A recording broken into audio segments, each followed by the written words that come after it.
सोचिए, क्या तो ये नदी पहाड़ से भी पुरानी हो सकती है, या फिर 500 किलोमीटर बहने के बाद अचानक जमीन में ही समा जाए।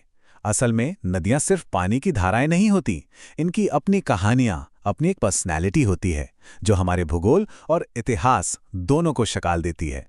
और ये जो सवाल है ना कि कोई नदी पहाड़ से पुरानी कैसे हो सकती है, ये अपने आप में ज्योग्राफी के सबसे दिलचस्प रहस्य में से एक है।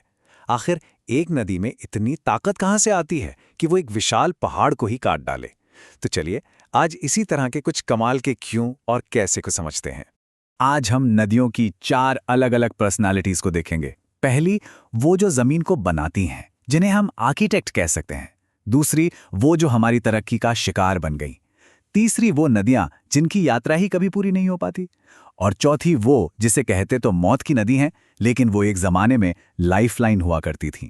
तो चलिए शुरू करते हैं। सबसे पहले बात करते हैं उन नदियों की जो सिर्फ बहती नहीं हैं, अरे ये तो जमीन का नक्शा ही बदल देती हैं। ज्योग्राफी में और खासकर कॉम्पिटिटिव एग्जाम्स में एक टर्म बहुत आता है, एंटीसीडेंट रिवर या पूर्ववर्ती नदी, और इसका सबसे जबरदस्त उदाहरण है सतलुज नदी। लेकिन इसका मतलब ये बिल्कुल नहीं है कि नदी आई और उसने किसी पहले से खड़े पहाड़ को तोड़ दिया। कहानी इससे कहीं ज्यादा दिलचस्प है। देखिए, हुआ ये कि सतलुज नदी हिमालय के बनने से भी पहले से वहां बह रही थी। तो जैसे जैसे टेक्टोनिक प्लेट्स टकराईं और हिमालय धीरे धीरे ऊपर उठना शुरू हुआ, नदी ने भी अपनी जगह नहीं छोड़ी। उसका बहाव इतना तेज था कि वो जमीन को उसी रफ्तार से काटती रही जिस रफ्तार से पहाड़ ऊपर उठ रहा था।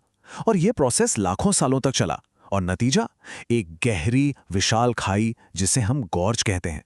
ऐसा लगता है मानो किसी ने पहाड़ों के बीच से आरी चला दी हो।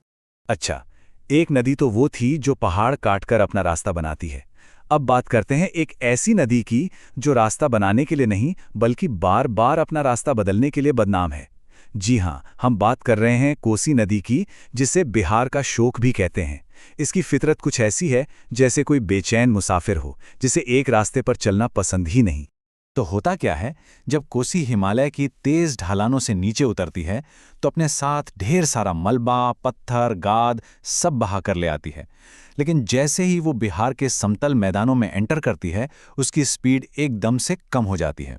अब स्पीड कम हुई तो वो सारा मलबा वो अपने ही रास्ते में जमा करने लगती है। इससे उसका अपना ही रास्ता ब्लॉक हो जाता है। और फिर पानी क्या करेगा? वो कोई नया रास्ता खोजेगा। और यही वजह है कि ये विनाशकारी बाढ़ लेकर आती है। अभी तक तो हम कुदरत की ताकत और उसके खेल की बात कर रहे थे, पर अब उस तबाही की बात करते हैं जिसके लिए कुदरत नहीं, हम इंसान जिम्मेदार हैं। ये जो लाइन है, पानी तो बह रहा है, लेकिन वो एक मुर्दा पानी है। ये दामोदर नदी की असलियत बताती है। सोचिए, एक नदी जो कभी जीवन देती थी, आज गिरिडीह और दुर्गापुर के बीच एक बायोलॉजिकल डेजर्ट बन चुकी है। लेकिन सवाल ये है कि एक बहती हुई नदी रेगिस्तान कैसे बन सकती है? देखिए, जैविक मरुस्थल या बायोलॉजिकल डेजर्ट का मतलब ये नहीं है कि वहां पानी नहीं है। पानी तो है। इसका मतलब है कि उस पानी में अब जीवन नहीं बचा है। मतलब उस पानी में अब कोई भी जीव जंतु जिंदा नहीं रह सकता।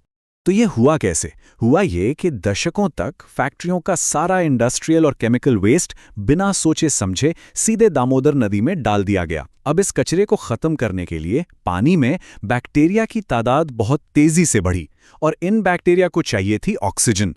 तो उन्होंने पानी में घुली हुई सारी की सारी ऑक्सीजन सोख ली। नतीजा, ऑक्सीजन के बिना मछलियां, जलीय पौधे सबका दम घुट गया और वो मर गए। पानी तो बहता रहा, पर वो वाकई में एक मुर्दा पानी बन चुका था।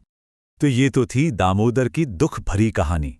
चलिए अब यहां से आगे बढ़ते हैं और कुछ ऐसी अजीब नदियों की बात करते हैं जिनका सफर ही कभी अपनी मंजिल तक नहीं पहुंच पाता। लूनी नदी की कहानी जानते हैं कैसी है?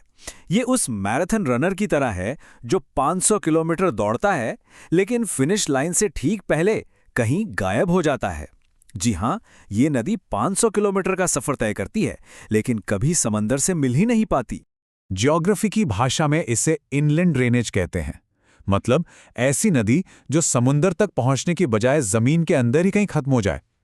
पर सवाल तो वही है, आखिर इतनी लंबी नदी अचानक गायब कैसे हो जाती है? इसका राज छिपा है कच्छ के रण के मिट्टी में।